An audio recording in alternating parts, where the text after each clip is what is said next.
নুরউদ্দিন গহরপুরী রহমাতুল্লাহ আলাইহি উনি সিলেট চুনারুঘাট মৌলভীবাজার মাহফিলে গেলেন। মাহফিল শেষ হওয়ার পরে, আগের একটা যুগ ছিল এমন মাহফিলে অবস্থান করা লাগতো। এত রাতে বক্তা সাহেব গন্তব্য পর্যন্ত যাওয়া সম্ভব ছিল না। আমরা তো অনেক আপডেট মানুষ, আমরা গাড়ি নিয়ে আসি আবার গাড়ি নিয়ে চলে যাই।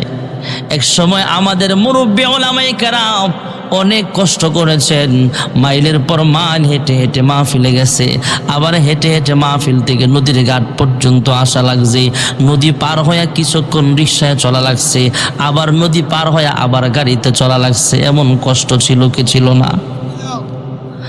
নুরউদ্দিন গহরপুরী রহমাতুল্লাহ আলাইহি এক মাহফিলে গেলেন, সেখানে কর্তৃপক্ষ বিছানা করলেন, থাকতে দিলেন। হযরত জি রাতের ৩টার সময় হঠাৎ ঘুম ভেঙে গেল।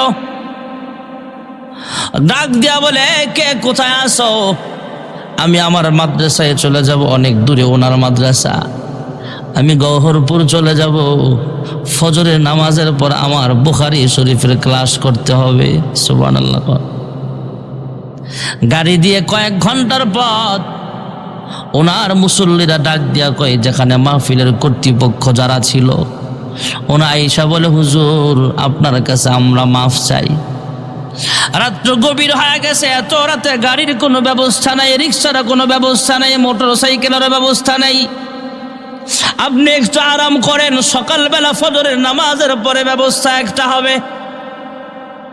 নুরউদ্দিন গহরপুরী রহমাতুল্লাহ আলাইহি ডাক দিয়া কয়, ধমক দিয়া বলে, আমি বলেছি আমি চলে যাব, গাড়ির ব্যবস্থা হবে কি না হবে সেই কথা তোমাদের কাছে আমি জিজ্ঞেস করি নাই।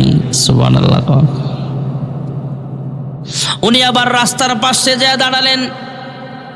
মুরব্বী মানুষ, বড় একজন আল্লাহওয়ালা মানুষ, ওনার সামনে কেউ জোর গলায় কথা বলার মতো সাহস কারো নাই যে হুজুর চলেন, আসেন, ঘুমায় থাকেন, সকালে যান, গাড়ির ব্যবস্থা নাই। হুজুর দাঁড়ায় রইলেন, কর্তৃপক্ষ ওরা বলে আমরাও দাঁড়ায় রইলাম।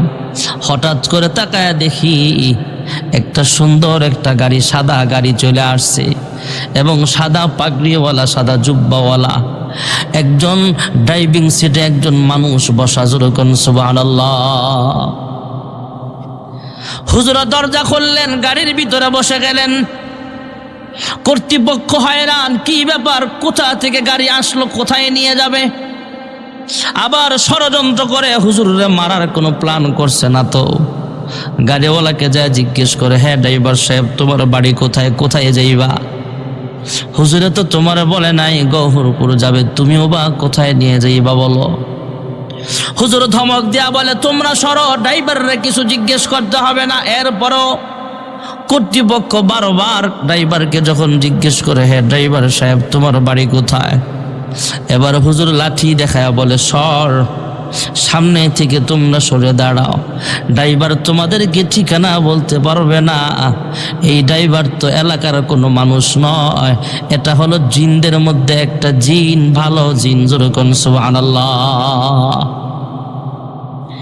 জিন ড্রাইভারি করে, জিনের গাড়ি দিয়া হুজুরকে মাদ্রাসা পর্যন্ত পৌঁছায়া দিয়েছেন। পরবর্তীতে এই মাহফিলের কর্তৃপক্ষ খবর নিলেন, হুজুরকে ঠিকই ফজরের নামাজের আগে গহরপুর মাদ্রাসা পর্যন্ত পৌঁছানো হয়েছে। হুজুর মাদ্রাসা মসজিদে ফজরের নামাজ আদায় করেছিল, এবং ফজরের নামাজের পরে আবার দাওরায়ে হাদিসের ক্লাস করেছে। যেরকম সুবহানাল্লাহ। এই কথাগুলো বলার উদ্দেশ্য হলো, জিন আমরা দেখি না, কিন্তু জিন যা আছে এটা বিশ্বাস করার নাম ঈমান। কারণ কোরআনুল কারিমে অনেক জায়গায় জিনের কথা এসেছে। কোরআনে আলাদা একটা সূরাই তো আছে, সূরা জিন। যেরকম সুবহানাল্লাহ। জিন আমরা দেখি না, কিন্তু জিন আমাদেরকে দেখে। অনেক সময় মানুষের সূরত ধরে। আমাদের এই এলাকার তথা কুমিল্লার একজন সুনামধন্য ওয়াইজ আছে, আল্লামা মুশতাকুন নবী কাসিমি দামাত বারাকাতুল আলিয়া। মুশতাকুন নবী কাসিমি দামাত বারাকাতুল আলিয়া বলেন, উনি ওনার বয়ানও অনেক জায়গায় বলে থাকেন। ওনাকে একবার দাওয়াত করা হয়েছে এক মাহফিলে। এক সময় তো মোবাইলের সংযোগ ছিল না, মানুষের হাতে হাতে মোবাইল ছিল না। ওনাকে সরাসরি কয়েকজন মুসল্লি আইসা দাওয়াত দিলেন, হুজুর অমুক এলাকায় অমুক ঘাটে যাবেন, নদীর ঘাটে, সেখান থেকে আপনাকে আমরা রিসিভ করে নিয়ে যাব আমাদের জায়গায়, আমাদের এলাকায় ওয়াজ মাহফিলের জন্য আপনাকে দাওয়াত করা হলো। হুজুর তারিখ লিখে রাখলেন, স্থানও লিখে রাখলেন, ওই জায়গা পর্যন্ত কখন গেলেন, সেখান থেকে কয়েকজন মানুষ বেশি জিন আয়েশা ওনাকে রিসিভ করলো। উনি তখনও বুঝতে পারে নাই। যখন মাহফিল যেখানে গেছে, মাহফিলে ওয়াজ করতেছে, ওয়াজ শুনতেছে সবাই, উনি বুঝতে পারলেন যে এটা মানুষের কোনো প্যান্ডেলের মতো দেখা যায় না। ওনার পাশে একজন মুরব্বী জিন বসা সভাপতি, হঠাৎ করে কয়েকজন জিন উল্টায় জমিনে পড়ে গেছে, অনেক ব্যথা পাইছে। উনি ডাক দিয়া জিজ্ঞেস করছে, মুরব্বী এই যে কয়েকজন জিন দেখা যায় পড়ে গেছে, তত কয়েকজন ওয়াজের শ্রোতা, মাহফিলের প্যান্ডেলে দাঁড়ানো অবস্থা থেকে কে যেন থাপ্পড় মেরে ফালায় দিছে। কয় হুজুর আমিই তো দিছি। সুবহানাল্লাহ। হুজুর বুঝতে আর বাকি নাই যে আমার পাশে যেহেতু বসা, আরো অনেক দূরে একজন মুসল্লি পড়ে গেছে, উনি এখান থেকে থাপ্পড় মারছে। ওনার আইডিয়া হয়ে গেছে এটা জিনের কাজ ছাড়া কোনো মানুষের কাজ হতে পারে না। যেরকম সুবহানাল্লাহ। মুস্তাকুন নবী সাহেব আরো বলেন, আমি যখন খাবার খাইতে গেলাম দেখি আমার চাইতে বড় বড় মাছ রান্না করা হয়েছে। সুবহানাল্লাহ কন্যা, বড় বড় বিশাল বড় বড় প্লেট খাবার। আমি অল্প সময় খাইলাম, অল্প কিছু খাইলাম, কিন্তু এরা খানা খাইতে বয় একলাই একটা মাছ খাইয়ালায়। সুবহানাল্লাহ কন। এদের অনেক শক্তি ভাইয়েরা আমার। মুস্তাকুন নবী কাসিমি সাহেব বলেন, দেখি জিন্নে আরো পরীক্ষা করে দেখি উনি একটা খাবার খাইতে বললেন। কয় হুজুর এই মুহূর্তে খাবার খাওয়া যাবে না, কারণ এই খাবারটা আমাদের কাছে নাই। বাংলাদেশের কোনো বাজারের দোকানপাটও এই জিনিসটা যে দোকানে পাওয়া যায় সেখানের দোকানটাও খোলা নাই। হুজুর হঠাৎ করে একটা তেলের নাম বললেন, বিদেশি তেল, ইন্ডিয়ান একটা ভিআইপি তেলের কথা বললেন। আমার মাথা ব্যথা করতেছে, একটু তেল লাগবে। একজন বলে হুজুর দোকান তো সব বন্ধ, তেলের ব্যবস্থা করা যাবে না। আর একজন কয় হুজুর আপনি মন খারাপ করেন না, আমি যাচ্ছি। কিছু মুহূর্তের পরে এই লোকটা চলে আসছে, কয়েক মিনিটের মধ্যে আইনা হুজুরের হাতে তেলের বোতল উঠায় দিছে। যেরকম সুবহানাল্লাহ। হুজুর জিজ্ঞেস করলেন, কি ব্যাপার এত অল্প সময়ের ভিতরে কোথা হতে আপনি তৈল আনলেন? কয় হুজুর বাংলাদেশের রাজধানী সহ বিভিন্ন রাজধানী শহরে ঘুরে ঘুরে দেখলাম কোথাও এই তেলটা যে দোকানে পাওয়া যায় সেই দোকান খোলা নাই। আমি চট করে কলকাতার একটা বাজারে গেলাম তথা ভারতের একটা বাজারে গেলাম, দেখি দোকান খোলা আছে। সেই দোকান থেকে আপনার জন্য তেল আমি নিয়ে আসলাম। যেরকম সুবহানাল্লাহ। আল্লাহ বলে, আসমান বানাইলাম হে বান্দা বান্দি তোমার খেদমতের জন্যে, জমিন বানাইলাম তোমার খেদমতের জন্যে। আমি আল্লাহ জমিনটা বিছানা বানাইলাম। আলম নাজআলিল আরদা মিহাদা ওয়াল জিবালা আওতাদা ওয়া খালাকনাকুম আজওয়াজা وجعلنا نومكم سباتا وجعلنا الليل لباسا وجعلنا النهار معاشا। আমার আল্লাহ, আমরা তো মাহফিলের মধ্যে ছাদ বানাইলাম, সামিয়ানা বানাইলাম, আল্লাহ আসমান বানাইছেন। শুধু আসমান নয়, এর উপরে আবার আসমান আছে। জমিন থেকে আসমান পর্যন্ত যতটুকু খালি জায়গা, প্রথম আসমানটা ততটুকু মোটা। সুবহানাল্লাহ। প্রথম আসমান থেকে দ্বিতীয় আসমান পর্যন্ত যতটুকু খালি জায়গা, দ্বিতীয় আসমানটা ততটুকু মোটা। এর উপরে এমন করে করে 7 আসমানের উপরে হলো সিদরাতুল মুনতাহা, এরপরে আল্লাহর আরশ, আল্লাহর কুরসি। 7 আসমানের উপরে গভীর একটা সমুদ্র আছে, জমিন থেকে 7 আসমান পর্যন্ত যতটুকু চৌড়া হবে, লম্বা হবে, এতটুকু গভীর। 7 আসমান থেকে জমিন পর্যন্ত যতটুকু গভীর হবে, এত গভীর একটা সমুদ্র আছে। আর এই সাগরের মধ্যে আল্লাহর আরশ বহনকারী ফিরিস্তারা দাঁড়ায় আছে। ফিরিস্তাও এত লম্বা, এত গভীর সমুদ্রে দাঁড়িয়ে আছে, কিন্তু তাদের হাঁটু পর্যন্ত পানি পৌঁছায় না। যেরকম সুবহানাল্লাহ। ফেরেশতা যদি এত বড় হয়, আল্লাহ কত বড়? এটার নাম কি চিনেন না? এটা কি জোরে বলেন? বাংলায় কি? মাশাআল্লাহ। চেয়ার আমরা এটা প্রচলন, কিন্তু অরিজিনাল বাংলা হলো কেদারা, আরবিতে হলো কুরসি। আমি একজন বক্তা সাহেব, আমার জন্য একটা চেয়ারের ব্যবস্থা আছে। সভাপতি সাহেব বসবেন, ওনার জন্য আলাদা চেয়ারের ব্যবস্থা। ইউনিয়ন পরিষদের চেয়ারম্যান সাহেবের জন্য চেয়ারের ব্যবস্থা আছে। পার্লামেন্টের ভিতরে সংসদ সদস্যদের জন্য চেয়ারের ব্যবস্থা আছে। প্রধানমন্ত্রীর জন্য চেয়ার আছে। আমার মালিক ডাক দিয়া কয়, হে বান্দা, আমি আল্লাহ সব কিছুর মালিক, আমারও একটা কুদরতি চেয়ার আছে। যেরকম সুবহানাল্লাহ। وسع كرسيه السماوات والأرض ولا يؤوده حفظهما وهو العلي العظيم।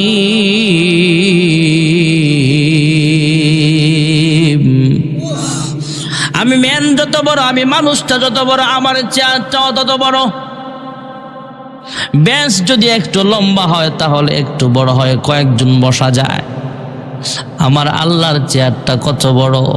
7 আসমান 7 জমিন পোটলা বানায়া আল্লাহর চেয়ারের মধ্যে রাখলে একটা টেনিস বলের মতো দেখা যাবে। যেরকম সুবহানাল্লাহ। তাহলে বলতে হবে আল্লাহ যত বড়, তার চেয়ারটাও তত বড়। আল্লাহ কত বড়? আল্লাহ সবচেয়ে বড়। আরে আল্লাহ কত বড়? আল্লাহর চেয়ারটা কত বড়। আল্লাহ যত বড়, আল্লাহর চেয়ারটাও তত বড়। আল্লাহ সব চাইতে বড়, আল্লাহর চেয়ারটাও সব চাইতে বড়। যেরকম সুবহানাল্লাহ। لا تأخذه سنة ولا نوم।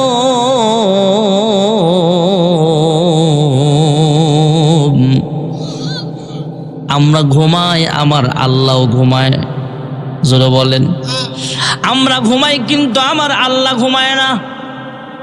হযরতে মূসা পয়গম্বর আলাইহিস সালাতু ওয়াস সালাম তুর পাহাড়ে দাঁড়ায় মালিকের সাথে ঘন ঘন কথা বলে। এক সময় আল্লাহর কাছে জানতে চায়, হে আল্লাহ, আপনি না ঘুমায়া কেমনে থাকেন? আপনার কি কষ্ট হয় না? সুবহানাল্লাহ কন্যা। এটা মুহাব্বতের আলাপ।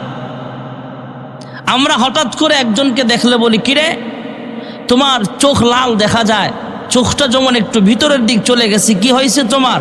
কয় ভাই, কয়েকদিন যাবত দিন রাতে পরিশ্রম করতে করতে আমার ঘুম নাই। ঘুম না যাওয়ার কারণে অর্ঘুমা কয় গ্রাম্য ভাষায়, এই অর্ঘুমা করার কারণে, না ঘুমানোর কারণে আমার স্বাস্থ্য নষ্ট হয়ে যাচ্ছে। তখন আমরা কিন্তু তাকে বলি, এই ঘুমায়ও ঠিক মতো, তাইলে স্বাস্থ্য সুস্থ হয়ে যাবে। হযরতে মূসা পয়গম্বর আল্লাহর ডাক দিয়ে কয়, আল্লাহ, আমরা তো একদিন না ঘুমাইলে অসুস্থ হয়ে যায়, তুমি যে ঘুমায় না, তোমার কি কষ্ট হয় না? সুবহানাল্লাহ। মহান আল্লাহ ডাক দেয়া বলে, হ্যাঁ মূসা, আমি আল্লাহ ঘুমাই না, তন্দ্রাও যাই না। আমি আল্লাহ যদি ঘুমাই, আমার বান্দার পাহারাদারি করবে কি?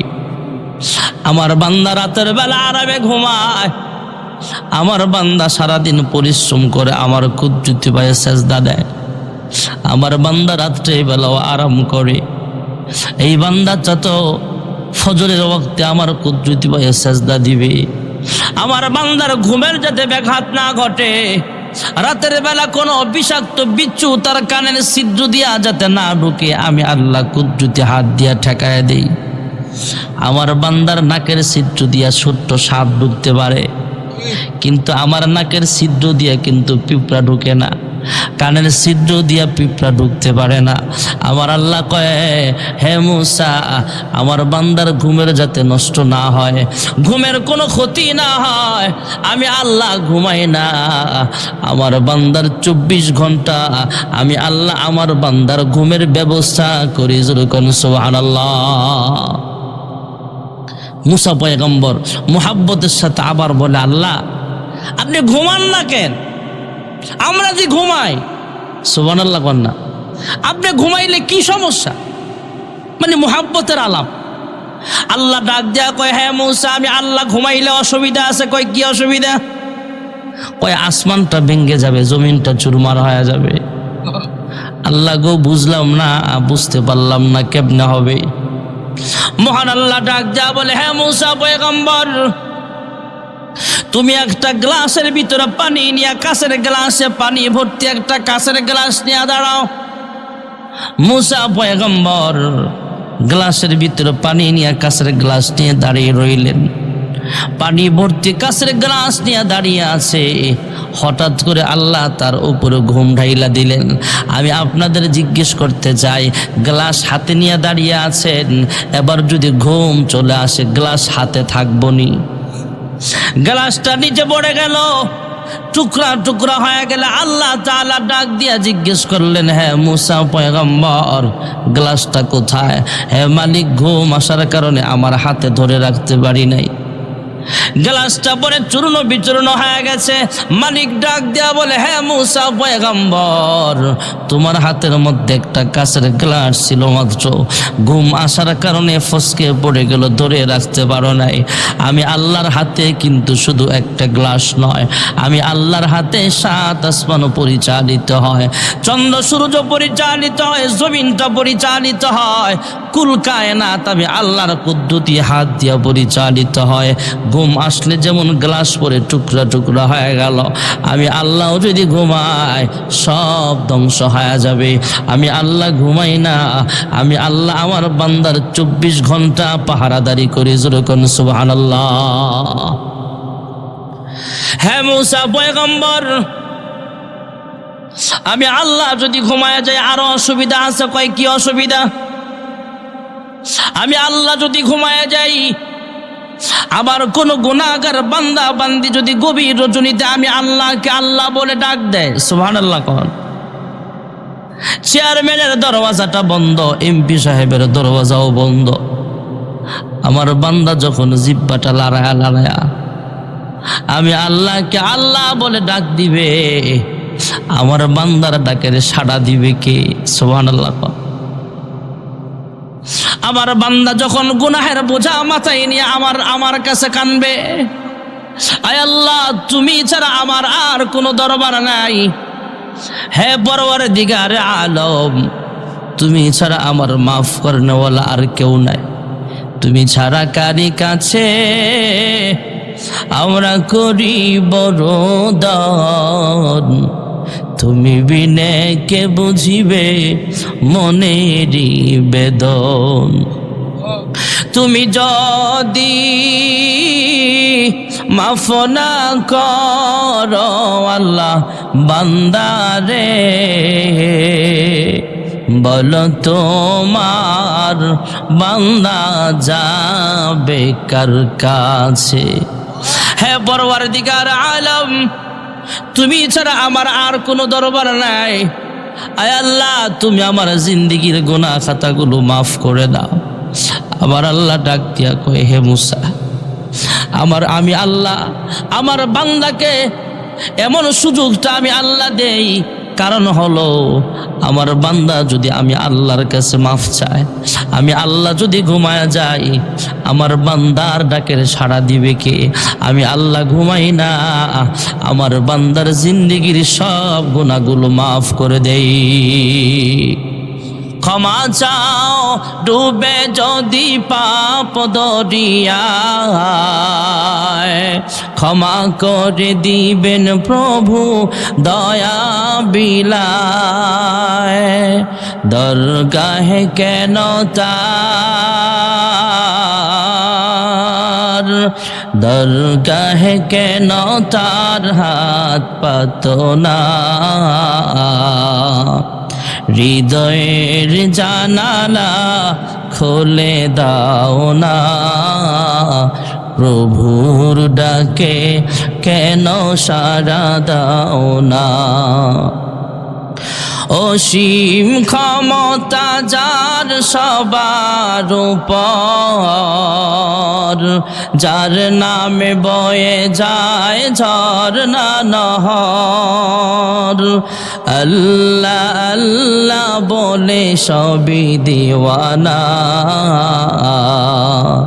হৃদয়ের জানালা খুলে দাও না, প্রভুর প্রেমে কেন সাড়া দাও না। লা ইলাহা লা ইলাহা ইল্লাল্লাহ, লা ইলাহা ইল্লাল্লাহ, লা ইলাহা ইল্লাল্লাহ, লা ইলাহা ইল্লাল্লাহ, লা ইলাহা ইল্লাল্লাহ।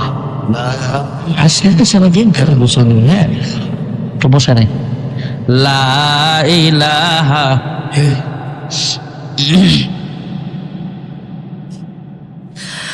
লা ইলাহা ইল্লাল্লাহ মুহাম্মাদুর রাসূলুল্লাহ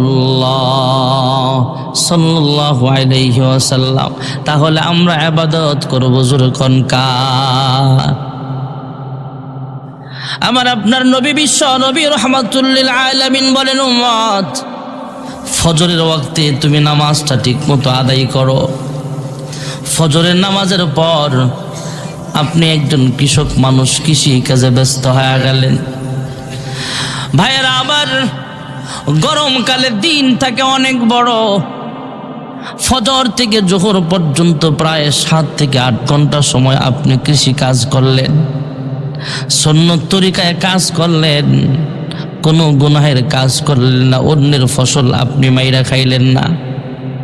আমাদের সমাজে অনেক লোক আছে জমিনে যখন চাষাবাদ করে তখন আইল ঠেলে, আছেন আইল ঠেলে, বুঝেন? বছরে বছর ফুদা কোদাল দিয়ে 1 কোদাল কাটে, 5 বছরে 5 কোদাল, মানে 2 হাত শেষ। এমন আসেনি? এই সমস্ত কৃষক নয়, আপনার জমিনে আপনি সুন্দরভাবে চাষাবাদ করেন, জোহর পর্যন্ত আপনি চাষাবাদ করলেন, ফজর থেকে জোহর পর্যন্ত কৃষি কাজটাও বৃথা যাবে না। নেকের পাল্লায় ওজন দিয়ে আল্লাহ আপনাকে জান্নাতি মানুষ বানায় দিবে। জোহর থেকে আসর পর্যন্ত আপনি দোকানদারি করলেন। ভাইয়েরা আমার, চুরির দোকানদারি না হালাল ভাবে দোকানদারি। অনেকে মাপে কম দেয়, এমন আসেনি? ধান কিনছেন 10 কেজি, বাইতেন না দেন 8.5 কেজি, এমন দোকানদার আসেনি? আমাদের গ্রামে এক লোক কয়দিন পর পর বাজারে ধরা খাইতো, দুধে পানি মিশায়। আছে এদিকে? ইমাম সাহেব ডাক দিয়া কয়, চাচা এলাকা তো উন্নত হয়ে গেছে, গ্রামের বদনাম আর দুধে পানি মিশায়েন না। চাচায় কান ধরে কয়, হুজুর আপনার সামনে উঠবস করলাম, তওবা করলাম, আর জীবনও দুধের সাথে পানি মিশাইতাম না। পরের দিন আবার ধরা খাইছে। আসরের সময় হুজুর ডাক দেয়, কালকে না আপনি কান ধরে তওবা করলেন? হুজুর আপনার সাথে ওয়াদা ঠিক রাখছি তো, দুধের সাথে পানি মিশাই নাই। তাহলে ধরা খাইছেন কেমনে? আগে থেকে বালতির মধ্যে একটু পানি রাখছিলাম তো, সিস্টেমটা পাল্টায় দিছি, দুধের সাথে আর পানি মিশাই না, পানির সাথে দুধ মিশাই। এমন আছে না নাই? এমনও দেখা গেছে দুধের বালতির সাথে চিংড়ি মাছ, ইসা মাছও পাওয়া যেত। ওরা কত করে ইসা মাছ পাইছিস কই? পরে ধরা খাইয়া কইতো, নদীর ঘাটটা যখন আসতেছিলাম একটু বালতিটারে সুবানি দিছিলাম, তখন পানির থেকে দুধের সাথে, পানির সাথে সাথে দুধের ভিতরে চিংড়ি মাছও চলে এসেছে। এমন দোকানদার নয় ভাইয়েরা আমার। আল্লাহর হাবিব বলেন, হাসরের মাঠে আল্লাহর আরশের ছায়া ছাড়া আর কোনো ছায়া থাকবে না। 7 শ্রেণীর মানুষের এক শ্রেণীর মানুষ হলো যারা আমানতের সাথে দোকানদারি করবে, ব্যবসা বাণিজ্য করবে, এদেরকে আল্লাহ আরশের নিচে ছায়া প্রদান করবে। জোরে কোন সুবহানাল্লাহ। হালাল পন্থায় আপনি ব্যবসা বাণিজ্য করলেন আসর পর্যন্ত, ব্যবসাটাও ইবাদত হয়ে যাবে।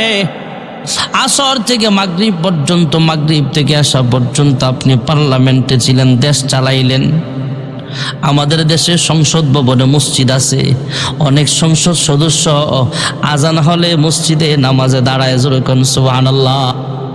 ভালো মানুষ আছে, ভালো মানুষ ছাড়া দেশ চলে না।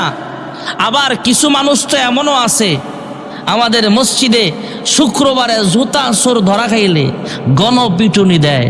কিছু চোর তো আমাদের দেশে এমন আছে যারা এসি রুমের ভিতরে বৈশা, গুলশান বনানীর মতো বিলাসবহুল বিল্ডিংয়ের ভিতরে বৈশা বৈশা কলমের খোঁচায় জনগণের কোটি কোটি টাকা চুরি করে, এমন আছে না নাই?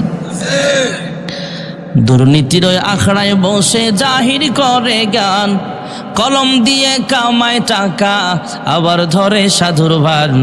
ওরা শিক্ষিত শয়তান, ওরা শিক্ষিত শয়তান। ঠিক না বেঠি? এক এলাকায় গেলাম, হুজুর আমগো চেয়ারম্যান, আপনাকে চেয়ারম্যান ভালো, আমগো চেয়ারম্যানে 10টা টয়লেট খাইয়ে লেছে, লেফটিন খাইয়ে লেছে। আশ্চর্য কথা না? আমি কি কোন আপনি লেট্রিন আবার খায় কেমন? লেট্রিন ছিলেন তো, এটা আবার খায় কেমন? হুজুর 10টা সরকারিভাবে লেট্রিন আইছিল, এই বাজেটটা আর আমগরে দেয় নাই, এই টাকাটা চেয়ারম্যানে খাইয়ে দিচ্ছে। এমন চেয়ারম্যান নয়, এমন দেশ দরদি নয়। ভালো দরদিও আছে, ভালো নেতাও আছে। আল্লাহর হাবিব বলেন, ইমামুন আদিলুন, ইনসাফগার বাদশা যারা হবে না, বিচারক বাদশা যারা হবে, তাকে আল্লাহ রাব্বুল আলামিন হাসরের মাঠে আরশের নিচে ছায়া দিবে। জোরে কোন সুবহানাল্লাহ। আসর থেকে মাগরিব নামাজ পড়ে আবার সংসদে বসে গেলেন। এশার নামাজ পর্যন্ত আপনি সুন্নত তরিকায় দেশ চালাইলেন। আপনার দেশ পরিচালনা করাটাও বৃথা যাবে না, এটাও নেকের পাল্লায় ওজন হয়ে যাবে। এশারের নামাজ পড়ে আপনি সুন্নত তরিকায় ঘুমায়া গেলেন, টানা 8 থেকে 10 ঘন্টা আপনি ঘুমায়া গেলেন। এখনকার যে রাত্রটা অনেক বড়, এশার নামাজ পড়ে 8টায় ঘুমাইলে প্রায় 10 ঘন্টা ঘুমানো যায়। 9 থেকে 10 ঘন্টা পর্যন্ত আমি ঘুমাইলাম।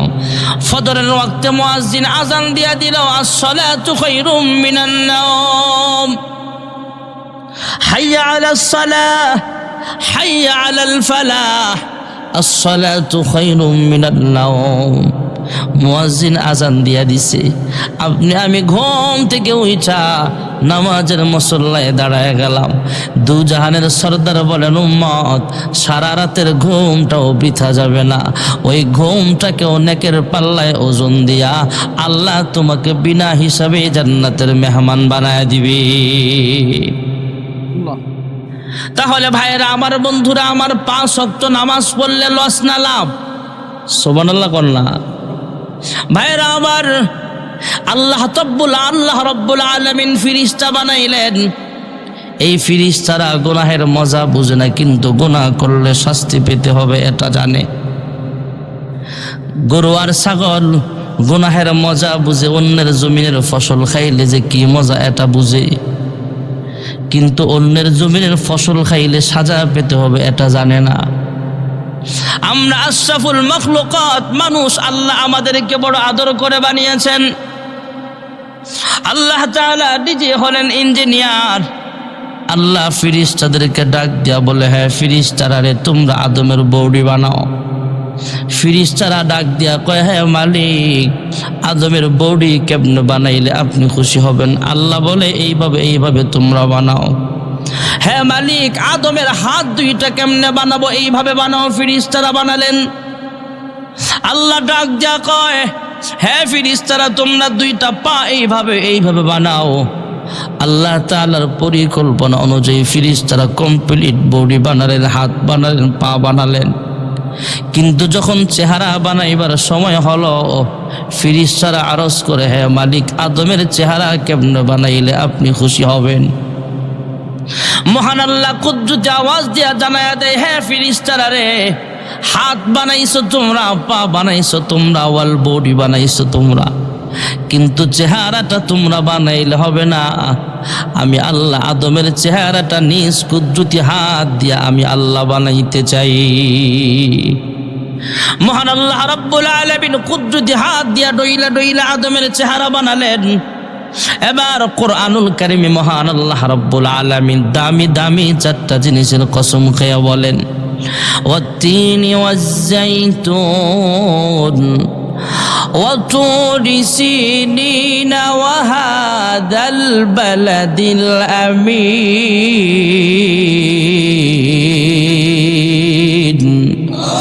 আল্লাহ তাআলা চারটা দামি জিনিসের কসম খেয়ে বলেন, লাকাদ খালাকনাল ইনসানা ফি আহসানি তাকওয়িম। আমি আল্লাহ যত মাখলুকাত বানাইছি সবচেয়ে সুন্দর করে মানুষ বানাইছি। জোরে কোন সুবহানাল্লাহ। এই মানুষের জিহ্বাটার দিকে আল্লাহ 24 ঘন্টা তাকায় থাকে, কখন জানি আমার বান্দা আমি আল্লাহরে ডাক দেয়। সুবহানাল্লাহ কোন।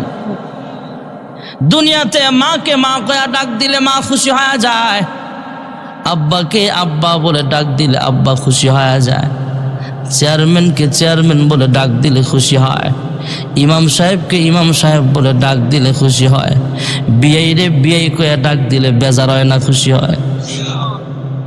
আল্লাহ ডাক দিয়া কয়, হে বান্দা বান্দি, আমি আল্লাহর দেওয়া জিহ্বা লড়ায়া লড়ায়া আমি আল্লাহকে যখন আল্লাহ বলে ডাক দাও, আমি আল্লাহর কুদরতি অন্তরটা সঙ্গে সঙ্গে ঠান্ডা হয়ে যায়। উদউনি আস্তাজিব লাকুম, হে বান্দা আমি আল্লাহকে ডাক দিবা একবার, আমি আল্লাহ 70 বার তোমার ডাকের জবাব দিয়ে দিব। মোহাব্বতে ডাক দেন না আল্লাহ, তোমার নামে মধুর গানে হৃদয় ভরে যায়, তোমাকে পড়ে গো মনে ভোরের হাওয়ায়।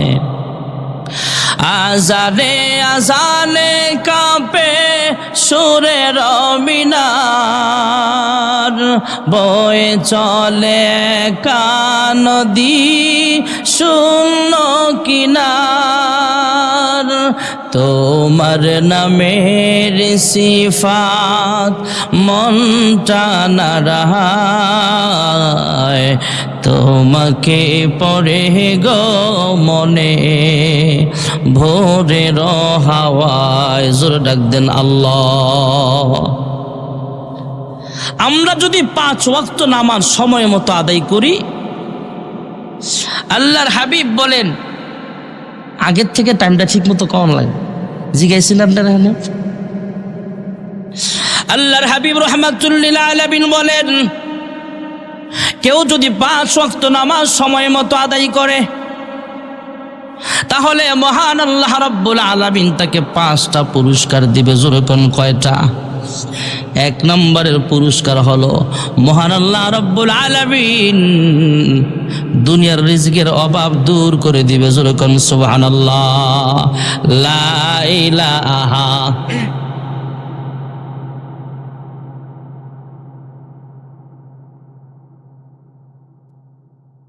ইল্লাল্লাহ। নাইলে পরে লা ইলাহা ইল্লাল্লাহ মুহাম্মাদুর রাসূলুল্লাহ সাল্লাল্লাহু আলাইহি ওয়াসাল্লাম। কয়টা পুরস্কার? 1 নম্বরে দুনিয়াতে রিজিকের অভাব চলে যাবে। সুবহানাল্লাহ। 2 নম্বরের পুরস্কার হলো কবরে। ভাইয়েরা আমার, জানি না আজকের মাহফিল জীবনের কার জন্য জানি শেষ মাহফিল হয়ে যায়। আমি যখন দুনিয়া থেকে বিদায় হয়ে যাব, কিছু মানুষ দৌড়ায়া মসজিদে যাবে মাইকে আলান করার জন্যে, কিছু মানুষ বাঁশ কাটার জন্য ব্যস্ত হয়ে যাবে, কিছু মানুষ বাজারে চলে যাবে, আমার জন্য কাফনের কাপড় কেনার জন্য এরা চলিয়া যাবে, কিছু মানুষ বড়ই পাতার গরম পানি করতে ব্যস্ত হয়ে যাবে। ভাইয়েরা আমার, জীবনে কত গোসল করলাম, নিজের শরীরের ময়লাগুলো নিজেই পরিষ্কার করলাম।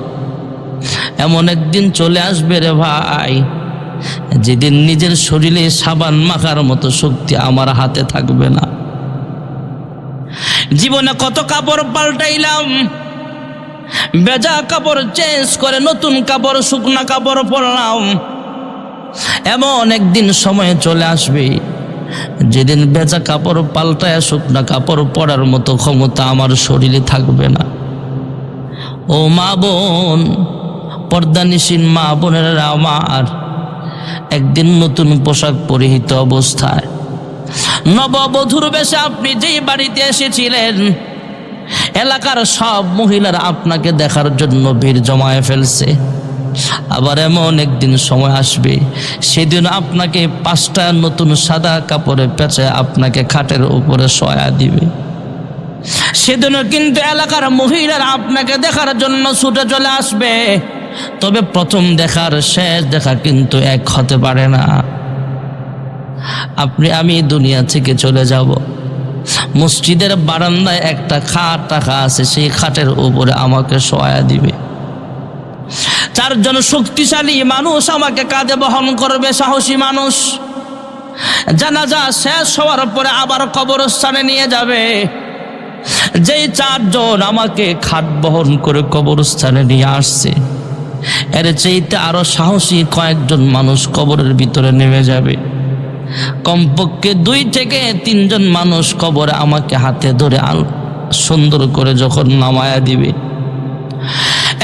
একজন লাফ পেরে উঠিয়া যাবে আর কলিজায় কাপড় মারবে।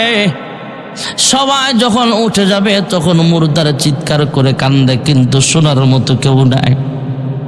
এরে ভাই, আমি না তোকে লেখাপড়া করাইয়া মানুষের মতো মানুষ করলাম? হ্যাঁ সন্তান, মাথার গাম পায়ে জড়াইয়া তোকে লেখাপড়া করাইলাম, বড় করলাম। আজকে বাতি নাই, কবরে বালিশ নাই, লেপ নাই, অন্ধকার কবরের ভিতরে আমাকে একা রাইখা চলে যাও। বোঝা গেল অন্ধকার কবরে আমার আল্লাহ ছাড়া আপন কেউ নাই। যেরকম সুবহানাল্লাহ। কবরের মধ্যে যখন রাখা হবে, কবরে দাফন করে সবাই চলে আসবে, আল্লাহ 2 জন ফেরেশতা পাঠায় দিবে। ওই ফেরেশতা আইসা আমাকে আপনাকে পুনরায় ভিতরে রূহ দিয়ে যখন জিন্দা করা হবে, তখন আপনাকে আমাকে প্রথম প্রশ্ন করা হবে, মার রাব্বুকা। সুবহানাল্লাহ। 3 প্রশ্নের প্রথম প্রশ্ন হলো, তোমার রব কে? আমাদের রব, জোরে বলেন, একমাত্র কে? নামাজের মধ্যে আমরা তেলাওয়াত করি আলহামদুলিল্লাহি রাব্বিল আলামিন। আচ্ছা।